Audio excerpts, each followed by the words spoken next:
Nous allons parler du client fidèle. Est-il vraiment fidèle? Existe-t-il? En attendant, je vais offrir une jolie rose à ma femme. Ciel, mon mari. Oh, j'ai remis mon cours de foot. Oh, l'infidèle!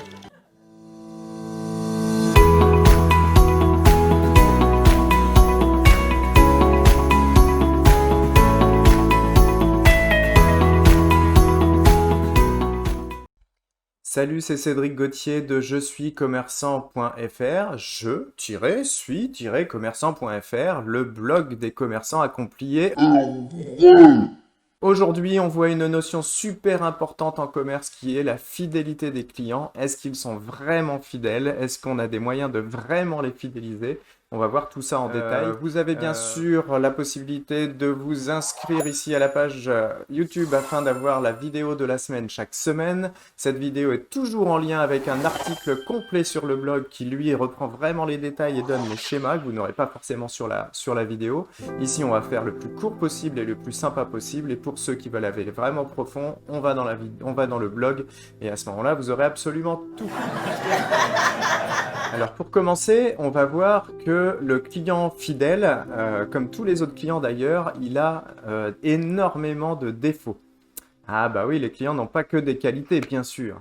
Son premier défaut au client fidèle, c'est qu'en fait, on considère en termes de marketing, en termes de commerce tout court, que le client fidèle n'existe pas vraiment. Alors on verra qu'il y a quand même beaucoup de nuances, on verra ça tout à l'heure.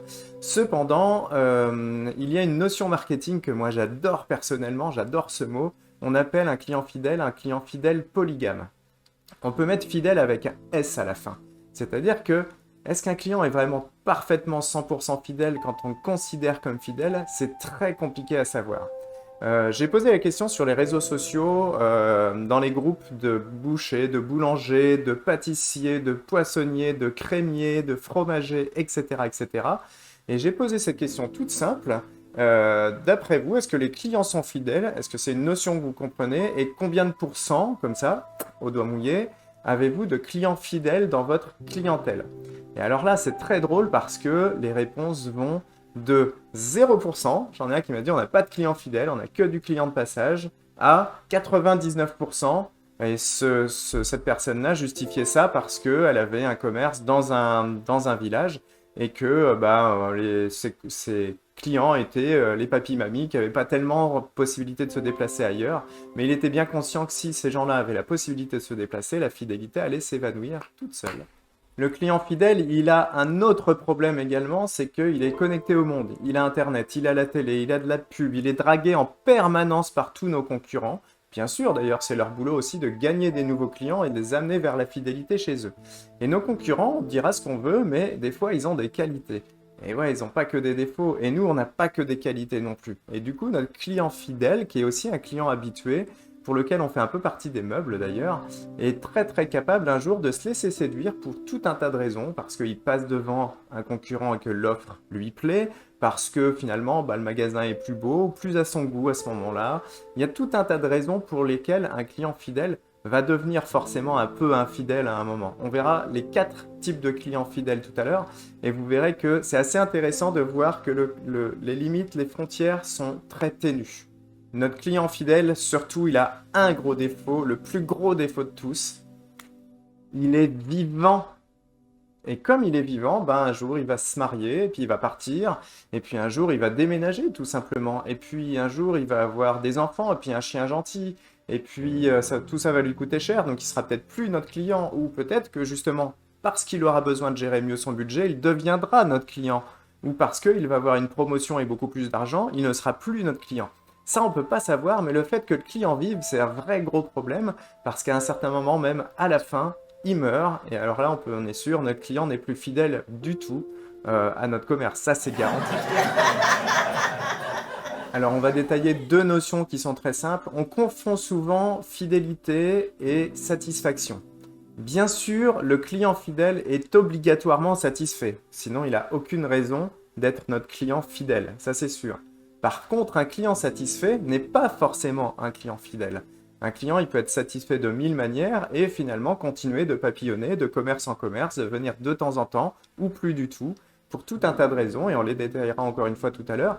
Cependant, il est important de comprendre vraiment la différence entre ces notions, parce que la satisfaction amène tout un tas de possibilités. C'est seulement par contre la première marche vers la fidélisation. La fidélisation, c'est quelque chose de plus compliqué, de plus humain et de plus, de plus grand en réalité que simplement la satisfaction. Il faut bien comprendre que la fidélité, c'est un vrai attachement à notre commerce qu'ont les gens. C'est un attachement à nous aussi également. Ça explique souvent d'ailleurs l'attachement aux personnes du commerce, que lorsqu'un commerce est remis, lorsqu'on reprend un commerce d'ailleurs, on perd assez vite 20% du chiffre. C'est assez commun pour les petites boutiques parce que les gens étaient simplement attachés à nous commerçants, à nous, à moi Cédric par exemple. Et ma foi, eh ben, si je suis plus là, bah, ils n'ont plus vraiment d'intérêt d'être fidèles. Ils venaient pas que pour les produits. Et on apprendra également une notion très importante, c'est que l'intérêt de fidéliser un client, d'être très humain avec lui, on va voir les méthodes tout à l'heure, c'est vraiment parce qu'aussi un client fidèle, quand il est là, pour le faire revenir, ça coûte 7 fois moins cher qu'un client simplement satisfait ou un client qui n'est jamais venu. Faire venir un nouveau client, c'est 7 fois plus cher que, en publicité, etc., en communication, que de faire revenir simplement un client fidèle. Un client fidèle, pour le faire revenir, on va travailler un fichier, et on va voir ça à la toute fin. Le client fidèle, on va donner ses avantages qui sont très simples. On appelle ça les 5 R. Alors les 5 R, c'est quoi? Le tout premier, c'est le plus évident, c'est qu'un client fidèle, il réachète. Il réachète souvent, il réachète de lui-même. On n'a pas besoin de le solliciter pour qu'il vienne nous voir pour réacheter. Et ça, c'est quand même une belle qualité chez un client. Sa deuxième qualité, c'est la résistance au prix. En effet, un client fidèle, il est fidèle pour tout un tas de raisons. Et nous, commerçants, on a toujours peur de notre prix. Et ce client fidèle, si quelque chose augmente, si quelque chose change, c'est pas très grave pour lui. C'est pas tout à fait ça qu'il vient chercher. On apprendra d'ailleurs que le prix n'est intéressant pour un client fidèle que dans 48% des cas. Ça veut dire que dans 52% des cas, votre client fidèle, c'est pas ce qu'il vient chercher du tout. Il n'est pas là pour l'argent, il n'est pas là pour les prix, même si ça peut être important pour certains. En attendant, augmenter quelque chose par-ci par-là va pas le déranger fondamentalement. Il restera fidèle. Le client fidèle également nous permet de réduire les coûts. Alors réduire les coûts, je vous l'ai dit juste avant, en réalité, il ne coûte quasiment plus rien à faire revenir. Ce client fidèle, le gros avantage qu'il a tout de même, c'est que un coup de fil, un SMS, un mail, un Facebook aujourd'hui, un Twitter, ça marche aussi. Et on fait revenir parce qu'on a une offre, parce qu'on fait parler de nous. Et que de toute façon, il nous aime bien, donc il va revenir. Il est très avide. Certains clients fidèles sont même à classer parmi les super fans. Et on va voir ça juste ensuite. Le client fidèle, il a un autre intérêt qu'on appelle la rétention. On ne paye plus pour ce client fidèle pour le retenir chez nous. De toute façon, il vient pour tellement de raisons qui lui sont chères que le retenir n'est même pas vraiment un débat. Alors, on a plusieurs types de clients fidèles, mais en tout cas, en règle générale, celui-ci, on sait qu'il va revenir, même si c'est un client fidèle cyclique, il reviendra à date, toujours de la même manière, et on n'a plus grand-chose à faire, à part le servir toujours correctement, mais on le connaît celui-ci. On lui serre la main, on dit bonjour Roger, comment tu vas? On les tutoie même, et il faudra même y aller si on veut les retenir, vers le tutoiement, vers le serrage des mains, vers le plus d'humanité possible. Le client fidèle, enfin, on estime qu'il va nous recommander. On parle de recommandation. Moi, je suis très mitigé là-dessus. C'est très vrai depuis qu'il y a les réseaux sociaux et que les clients fidèles réagissent à notre place lorsqu'il y a une question sur les réseaux sociaux concernant notre offre ou notre commerce en général. C'est moins vrai pour une bonne raison, c'est que en réalité, on fait partie des meubles un petit peu. Est-ce qu'il a besoin de vanter les mérites de notre marchandise à tout va alors qu'il a vraiment l'habitude de l'avoir et que pour lui c'est devenu normal? Bah pas vraiment. Heureusement, on verra comment on peut utiliser ces clients fidèles pour justement avoir des recommandations de leur part qu'on va diffuser à grande audience. Aujourd'hui, les réseaux sociaux sont là pour ça. Et nos clients fidèles, on peut les utiliser vraiment en simplement leur demandant une petite vidéo prise sur le pouce. Tiens, donnez-moi vos impressions, est-ce que vous nous aimez bien? Et on fait en fait un témoignage client très simple. Et lui, en plus, il sera très flatté et très heureux de se voir sur les réseaux sociaux, de nos réseaux sociaux, de notre commerce, dans notre mailing, dans notre communication en général. Et il sera d'autant plus client fidèle qu'il deviendra archi super fan parce qu'il aura de donné son image, donné sa voix, afin de de simplement nous promouvoir gratuitement parce qu'il nous aime. Et du coup, il nous aimera encore plus parce qu'il aura mis un doigt dans l'engrenage. Puisqu'il nous a dit qu'il nous aimait, il est obligé de continuer à nous aimer puisque son image reste, elle, diffusée, bien entendu. Donc on a un joli quelque chose à faire qu'on n'utilise jamais, jamais, jamais dans nos commerces. C'est hyper utilisé le témoignage client sur le e-commerce, mais dans le commerce physique, j'en ai jamais vu. J'en ai fait un petit peu moi, pas assez. Et vraiment, c'est un levier qui est vraiment très puissant à ne pas négliger.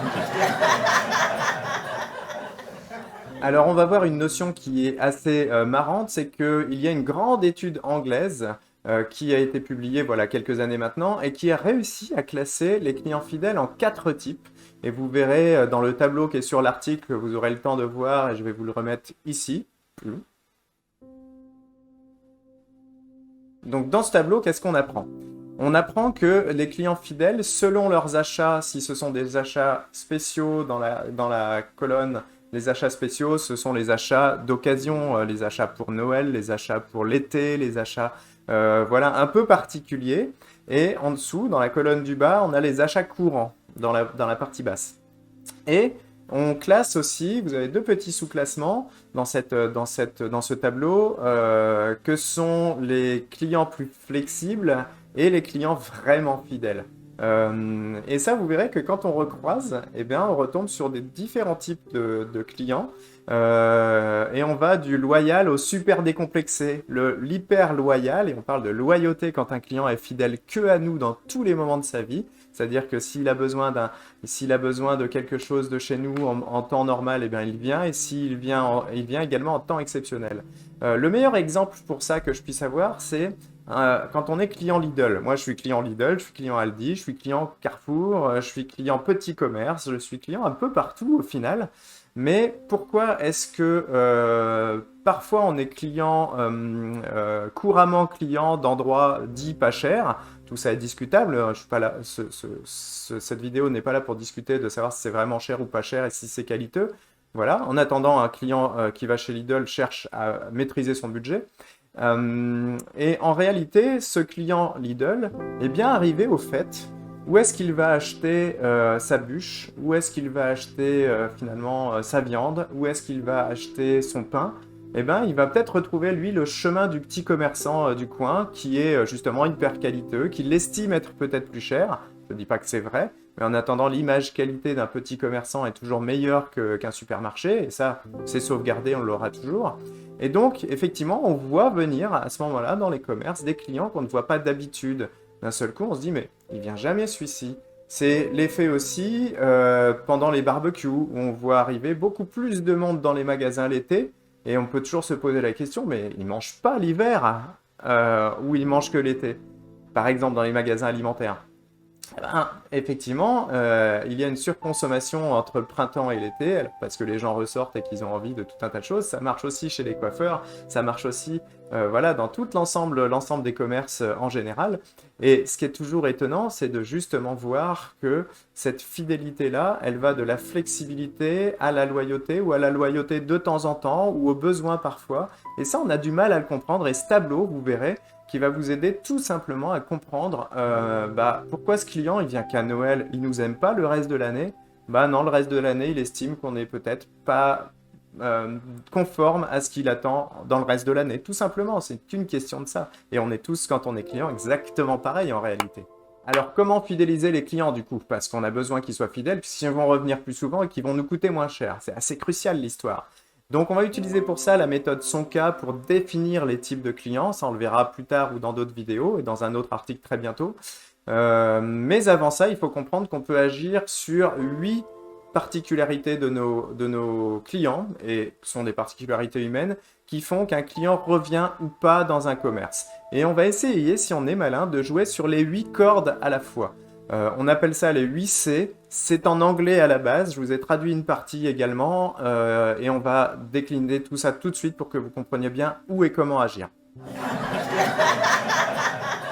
Le premier C, c'est la customisation. Ça tombe bien, on l'utilise maintenant en français. Ça veut dire quoi? Ça veut dire l'hyper-personnalisation. Alors, les gens cherchent de la personnalisation à toutes les étapes. De la personnalisation pour eux, mais votre personnalisation à vous. Quand on donne de notre personnalité, En réalité, on séduit tout un tas de gens. Alors, il y en a tout un tas qui viendront pas à cause de notre personnalité, bien entendu, mais on ne peut pas plaire à tout le monde. Par contre, ne pas hésiter à customiser un maximum son offre, à proposer nos propres services, à proposer notre propre façon de servir, notre propre offre. Ça, c'est hyper important parce que plus on fera des choses personnelles, moins on sera imitable. Si c'est pour faire comme tous les autres, ils ont tous les autres. Et donc, d'autant plus de possibilités d'infidélité qu'ils auront un produit standard. Celui qui achète une bouteille d'eau, s'il achète une bouteille de Volvic ou d'Evian, c'est exactement la même dans le monde entier. Il n'y a pas de surprise, il n'y a pas d'intérêt même à aller l'acheter plus ou moins ailleurs. Peut-être une différence de prix parfois, mais enfin, c'est ténu.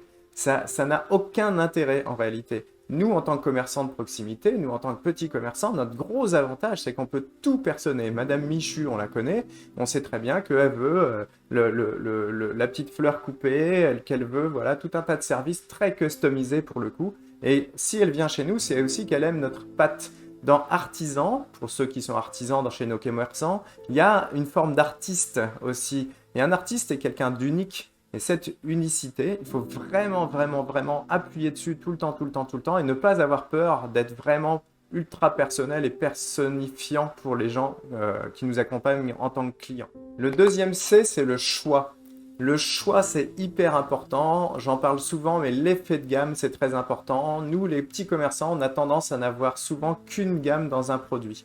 Et ça, c'est très, très, très limitant parce qu'un client, qui va chez un boulanger, il peut avoir une baguette premier prix, mais il aimerait bien avoir une baguette un peu plus chère, et puis une baguette d'exception, et puis peut-être un pain de campagne un peu balèze, etc.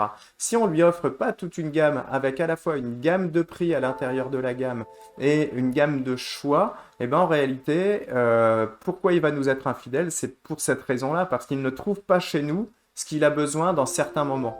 Si on se dit, je ne fais que de la super qualité un peu chère, c'est un placement, mais si on n'a que du top super très cher, nos clients seront peut-être ravis, peut-être par le prix, peut-être pas, mais celui qui rentre chez nous et qui veut maîtriser son budget, ben, c'est plus possible pour lui. Donc il ne peut pas être notre client alors que ça se trouve, il nous aime déjà bien. Ce serait dommage de s'en passer simplement à cause d'un effet de gamme.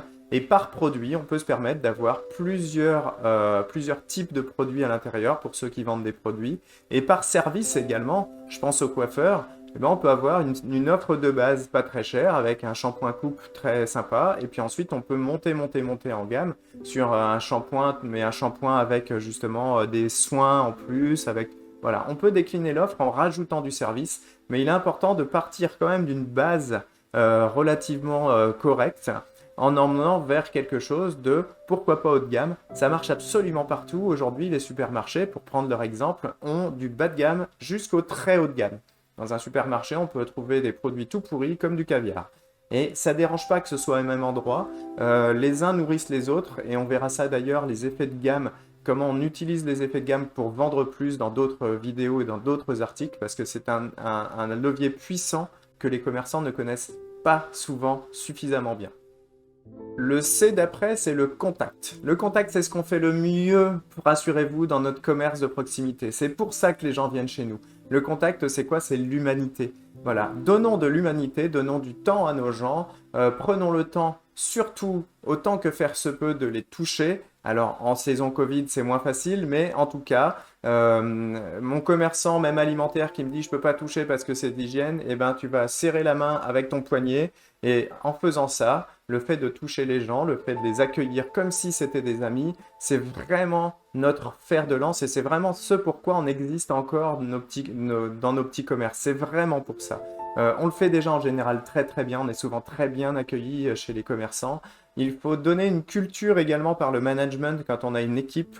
Quand on a une équipe, nos équipiers, ça ne doit pas être simplement nos employés. On doit vraiment les considérer d'abord comme des gens, parce que c'est vraiment d'abord ce qu'ils sont, et essayer de leur rendre service un maximum, de manière à ce que le service rendu, ce soit simplement l'amabilité, la serviabilité, et que si les gens qui travaillent pour nous se sentent extrêmement bien comme chez eux, eh ben, ils vont accueillir les clients comme ils ont envie d'être accueillis eux, donc comme chez eux.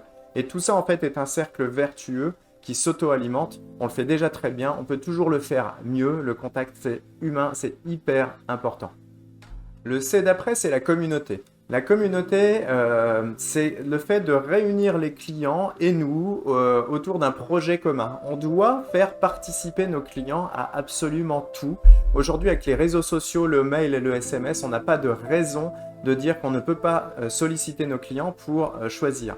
Pour choisir quoi? Mais pour choisir tout, même pour choisir le prix. Ça, vous le voyez dans l'élasticité du prix, la vidéo, une des vidéos que j'ai faites et un article du blog, où on sollicite les gens d'une manière très maligne pour qu'ils nous expliquent le prix qu'ils veulent bien acheter nos produits, tout simplement. Et c'est plus nous qui décidons, mais c'est vraiment eux par leurs achats.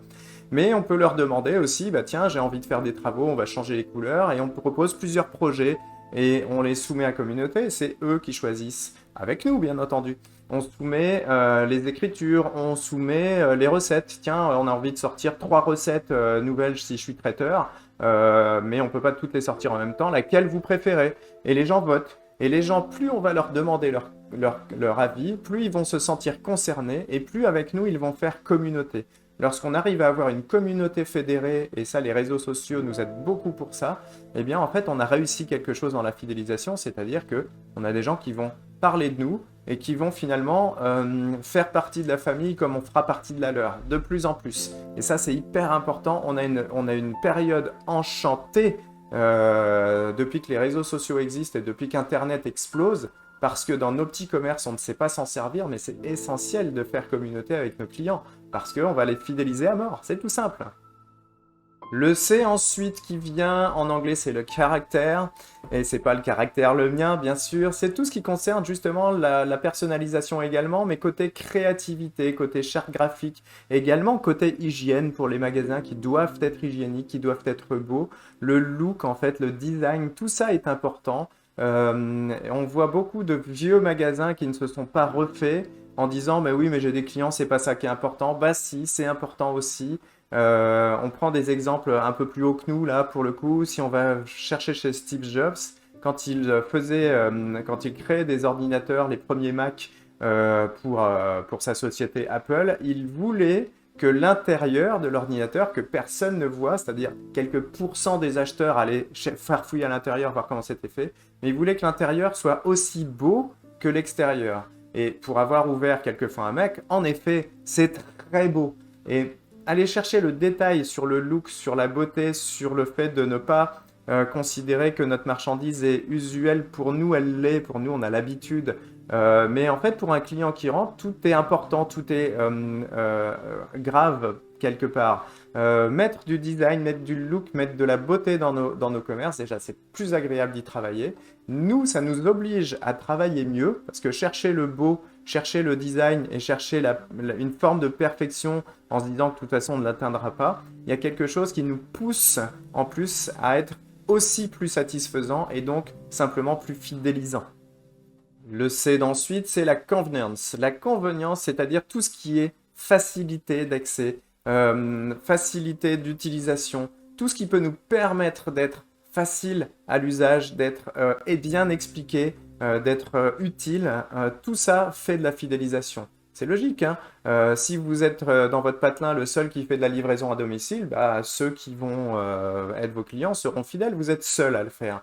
Si dans votre livraison à domicile, vous proposez un créneau horaire que vous respectez, c'est juste parfait. Si avec ma coupe, quand je vais chez le coiffeur, hein, ça se voit, j'y vais souvent, on me propose le petit soin qui va bien, mais en plus avec la petite carte qui me ramène avec un petit QR code ou un petit lien vers le site du salon qui me donne un petit tutoriel pour mieux utiliser cette crème de soin et tout, c'est tellement pratique, tellement complet que finalement je peux même pas refuser vraiment l'offre qu'on me fait parce qu'on l'a vraiment construite pour que ce soit tellement facile et pratique pour moi que toute cette facilité me séduit suffisamment pour que je me dise mais ils en sont vraiment un cran au-dessus. Et en fait, chercher en permanence la facilité pour les clients, ça nous oblige nous aussi à mieux vulgariser notre discours lorsqu'on a un métier qui est technique. Parce que ça, c'est la plus grande catastrophe qui nous arrive, c'est qu'on est des très bons techniciens. Et le fait d'être un très bon technicien, c'est qu'on n'arrive même plus à comprendre ce que les autres ne comprennent pas. Parce que nous, on comprend naturellement. Et ça, mettre de la facilité nous oblige à devenir moins techniciens et plus vulgarisateurs, tels les scientifiques qui peuvent nous expliquer des notions très compliquées de manière simple, de manière à ce que le lambda les comprenne. Le 7e C, c'est le care. Le care, c'est le fait de faire attention à ses clients. D'une manière très particulière, c'est surtout lorsque on fait une erreur. Il faut prévenir d'un retard, il faut prévenir d'un problème éventuel. Il faut bien comprendre que les gens veulent bien pardonner absolument toutes les erreurs, dès l'instant qu'on est là pour prévenir avant, s'il y en a une et si on l'a vu, et surtout pour ensuite réparer. Alors on verra que des fois, dans les erreurs qu'on nous soumet, il y a des objections qui ne sont pas très justes, et ça, on a des moyens de les traiter. Le moyen fabuleux, c'est la méthode de l'objection en 5 points. Je vous ferai ça bientôt, et ça, c'est un truc qui, moi, m'a servi et me sert encore tous les jours.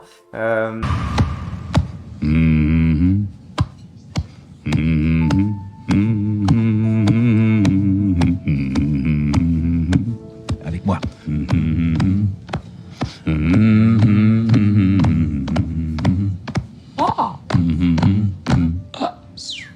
Ouais. Mais en attendant, essayez de faire attention à ce qui ne va pas et essayez de s'observer soi-même, s'observer dans son commerce pour dire là ça va pas, là c'est pas terrible, là j'ai mal prévenu. Parce que souvent si on prévient bien de ce qui ne va pas ou de ce qui peut ne pas aller, et au final, on n'a même plus de soucis à régler, on n'a même plus d'objections. C'est très important de prendre soin. Le dernier C, c'est un C qui veut dire cultivation en anglais, c'est-à-dire en gros faire des offres. Faire des offres promotionnelles. Et je vais m'arrêter un moment sur le mot promotionnel. Une promo n'est pas forcément dégrader un produit par le prix. Une promo, c'est aussi promouvoir, c'est-à-dire parler d'un produit. Si on a envie de parler d'un produit sans dégommer son prix, on peut le faire, c'est pas un problème. On n'est pas obligé de faire tomber le prix. Mais faire tomber le prix, pourquoi pas? Pourquoi pas de temps en temps dire, allez, cette semaine, je vais mettre mes coupes hommes en promo. Par contre, on va les vendre par 3 d'avance. Bah ouais, parce que si on fait un effort de notre côté, il faut que notre client il fasse un effort. C'est logique. Imaginez un coiffeur qui vous dise, maintenant, chez moi vous venez, votre coupe elle est à 12 € au lieu de 19, d'accord? Par contre, vous l'achetez par 3 et comme ça, vous êtes tranquille pendant les 3 prochains mois. Non seulement on oblige la personne à revenir, mais en plus on a fait une vente tout de suite assez grosse. Au final, on a encaissé tout de suite l'argent avant même d'avoir donné le service. Et également, on a rendu service à notre client par une offre qui était quand même assez irrésistible en réalité. Et si au bout de cette petite offre, on dit à la 4e coupe, là, quand vous reviendrez la 4e fois, on vous fera une petite offre sur le produit de soin de barbe, on vous fera une petite réduction dès l'instant que vous prendrez aussi la coupe ou la taille de la barbe, en réalité, vous pouvez alimenter comme ça toute l'année des clients hommes, des clients femmes, dans mon exemple. Tous les produits alimentaires peuvent faire des promos, c'est ce qu'il y a vraiment de plus facile. On ne voit jamais de promo chez les boulangers, rarement, sauf à la quantité. Il y en a d'autres à inventer forcément, et on peut imaginer, pourquoi pas un abonnement baguette. Moi, je trouverais ça vachement malin, de faire un paiement par mois et d'avoir le droit à sa baguette tous les jours, tout simplement. Puis la personne qui vient pas la chercher, on dit, ça fait une baguette qu'on met en suspension. Ça veut dire quoi? Ça veut dire que cette baguette sera offerte à quelqu'un qui a pas trop de sous, par exemple. Et donc, à chaque fois que je vais pas chercher ma baguette, je fais une BA. C'est fabuleux. Alors, faut respecter ça. Faut que le boulanger joue le jeu et tout ça, qu'il se mette en association avec une association, justement, qui viendra récupérer les baguettes cuites mais non vendues. Mais imaginez, tous les matins, vous savez que vous devez cuire 60, 80, 100 baguettes pour des gens qui les ont déjà payées. C'est juste absolument fabuleux comme système. Personne ne fait jamais ça. Les offres promotionnelles en commerce, souvent, on a peur de ça, surtout dans le commerce alimentaire. Et pourtant, c'est vraiment ce qui fait revenir le monde et c'est vraiment ce qui fidélise aussi, avec les 7 autres C d'au-dessus. Allez, je vais finir par cette notion-là, la fidélité. Pour réussir ça, on a tout un tas de systèmes de fidélisation qui existent. Les systèmes de fidélisation ne doivent avoir un seul et unique but. Il n'y en a qu'un, c'est d'augmenter sa liste de clients. Le listing client, on ne peut pas en parler là maintenant, c'est trop long, mais le listing client, c'est la seule valeur qu'a votre entreprise a aujourd'hui. Plus vous aurez de clients dans votre liste avec simplement leur prénom, leur nom, leur adresse mail aujourd'hui et leur numéro de téléphone portable, si vous avez ça, je vous expliquerai dans une autre vidéo un peu plus longue et dans un article archi complet comment on va se servir de cette liste client pour relancer et faire venir nos clients tout le temps, tout le temps, tout le temps, tout le temps. Le commerce qui fait encore une carte fidélité avec seulement des tampons et à la 10e fois, tu as ton truc gratuit ou ton pourcentage, il ne sert à rien, il ne fait que de balancer de l'argent à ses clients en pensant qu'il va venir chez lui parce qu'il a eu le tampon. La réalité, c'est qu'il a des tampons partout, votre client, et qu'il va falloir être beaucoup plus malin que ça à partir de maintenant pour le faire revenir. Allez, j'espère que ça vous a bien plu cette revue de la fidélité. Vous avez compris que votre client fidèle est un fidèle par essence, qu'il est fidèle polygame ou fidèle avec un S. Donc on va essayer de caler à ça. Vous avez maintenant compris qu'il y a 4 modes de clients, 4 types de clients fidèles, qu'on a 8 leviers pour travailler sur la fidélité. Et si on travaille sur les 8 en même temps, on est capable. Et comment on va faire ça? Par nos offres, bien sûr, par notre sympathie, évidemment, et par la gestion d'un fichier client très bien fait. C'est des choses où vraiment je tiens à vous sensibiliser à ça parce que le fichier client, ce sera votre arme absolue pour faire revenir tous vos clients tout le temps, tout le temps, tout le temps.